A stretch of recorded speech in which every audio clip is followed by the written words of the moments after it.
To continue.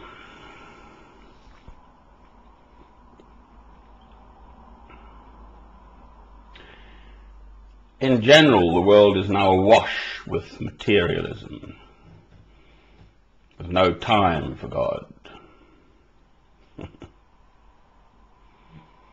How absurd. How ridiculous. But it's true.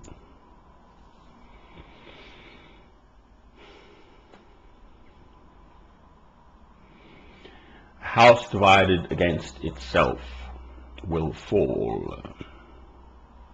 A house of cards will fall. Yes, God knows that we need our material side catered for.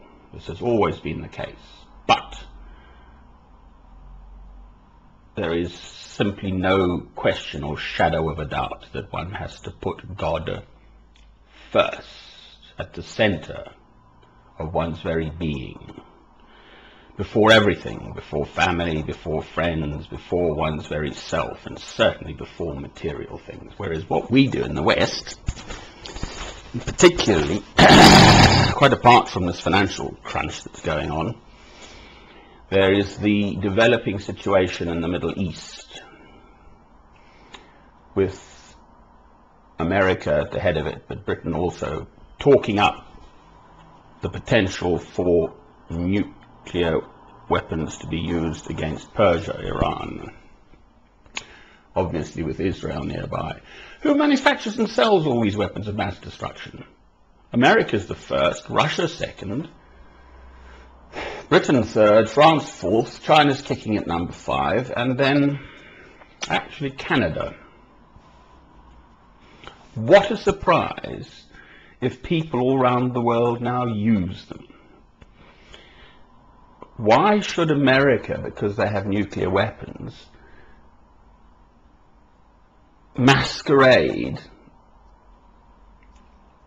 as having moral authority? The war in Iraq so clearly has shown up America, but both America and Britain, primarily, those two countries, for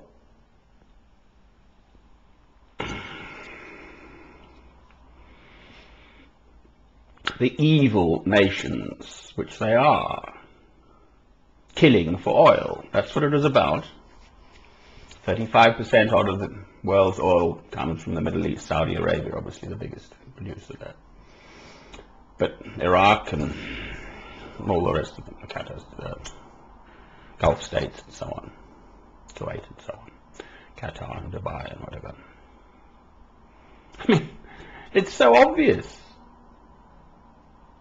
And the West, America in particular, wants to continue to keep control of that Middle Eastern oil. We're locked in with arms deals to the Saudis, the Saudi Arabians. How absurd. I mean, please. If you go to Saudi Arabia with the Christian Bible, at the very least they'll confiscate it. If a Saudi girl, or boy for that matter, but somehow it's worse for a girl, she'll be executed for trying to be a Christian in Saudi Arabia. Ask Amnesty International about it.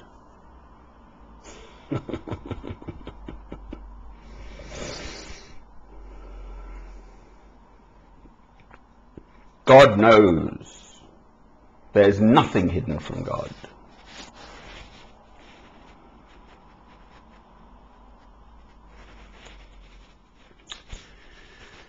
At the very least, I pray about this. I've been on a pilgrimage around the world for the last 7 years, and longer, 18 years really.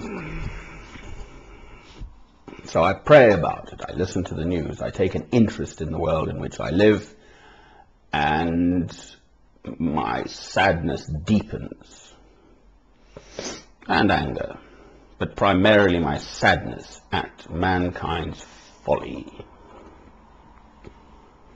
I love you, my Lord.